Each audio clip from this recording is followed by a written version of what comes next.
With round one of the 2020 season cancelled at the very last minute, how will this affect the rest of the season? Let's hark back to late last year, and this is what the 2020 calendar looked like when it was released. 22 races starting in Melbourne, Australia on March 15 and ending in Abu Dhabi on the 29th of November, with a summer break set down from August 3rd to August 28th.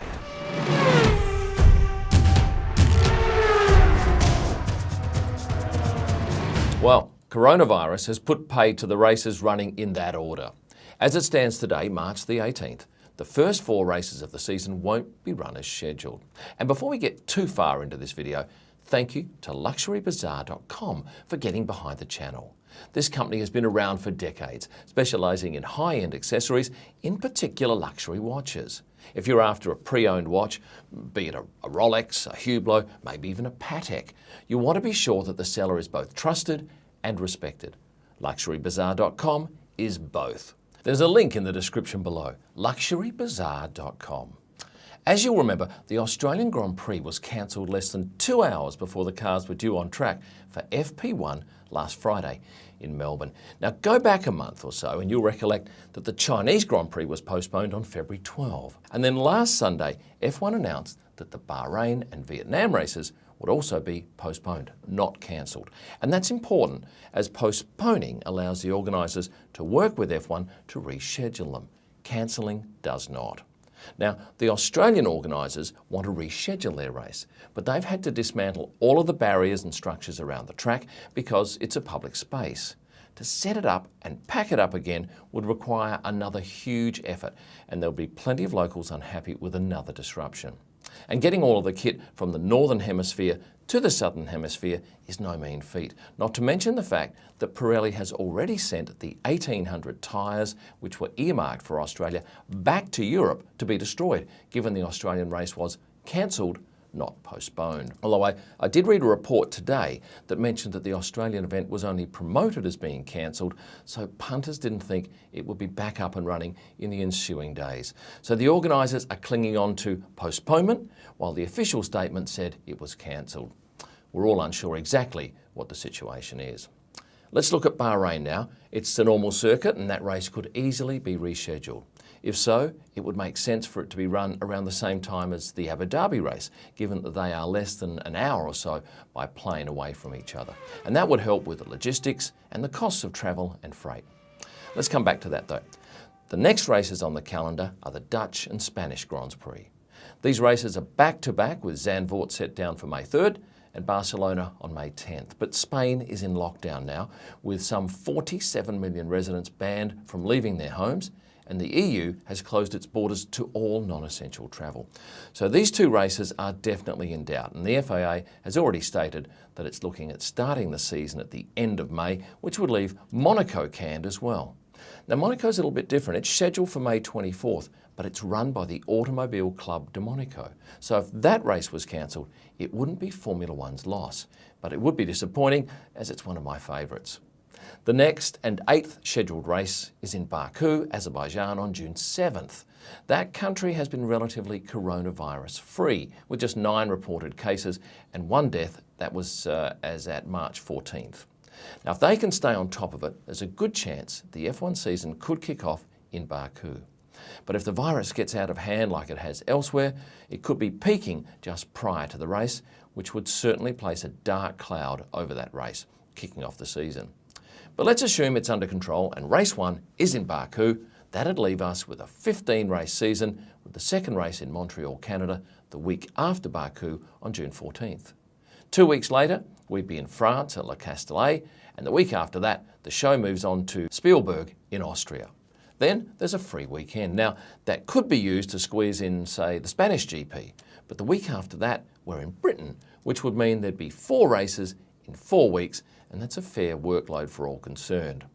After Britain, there's a week off before the whole show heads to the last race of the first half of the season in Budapest, Hungary on August the 2nd.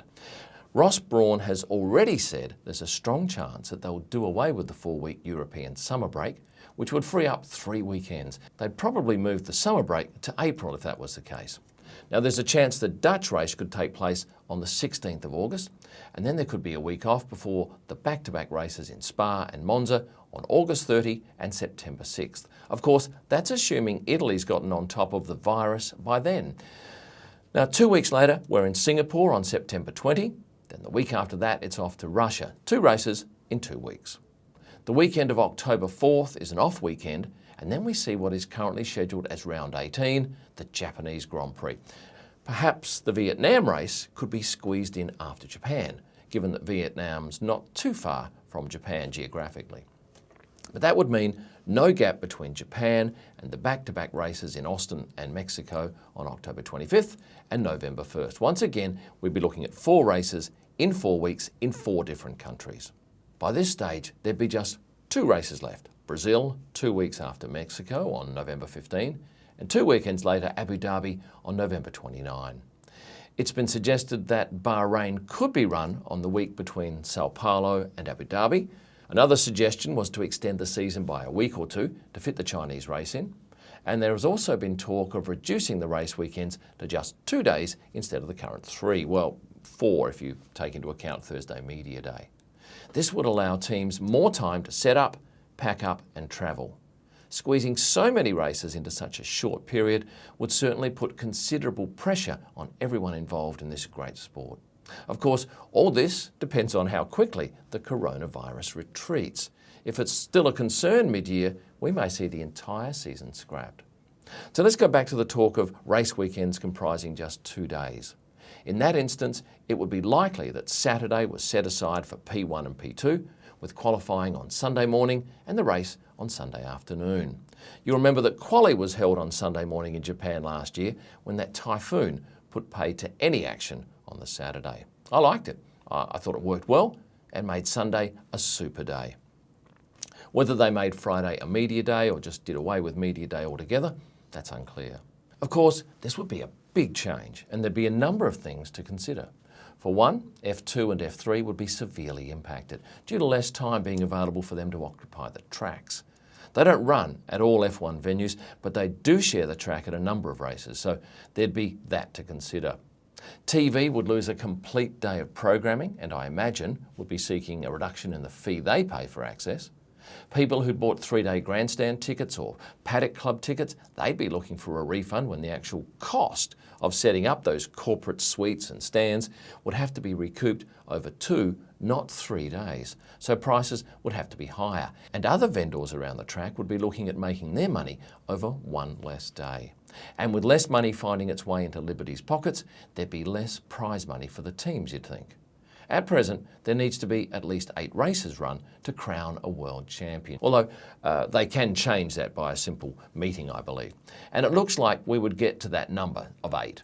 Another suggestion would be to run the season over 2 years. That's come up recently. And delay the introduction of the new regulations until 2022. We'd run the first half of the season in the latter half of this year, 2020, and the second half of the season in the first half of 2021, with the winner being crowned mid-year in 2021 instead of at the end of 2020. Will Buxton says he thinks teams would go for this as they could push for the new rules to be delayed, giving them more time to lobby for change. While there's no way of knowing what will be decided, here's a possible schedule that sees 19 of the 22 races squeezed into 6 months. When you look at it, there are no winners out of this. Everyone will be disadvantaged, but we would get to see enough races to crown a world champion. So, what do you think the solution is? Your comments below, please. Before I lose you, I'll ask you to like this video, and if you haven't yet subscribed, please do so now. And click the bell to receive notifications. All my images are available online at prostarpics.com, and for pics live from the track, if we ever get back to the track, you'll find me on Instagram at Kim Elman. Thanks for watching, and stay passionate and virus-free.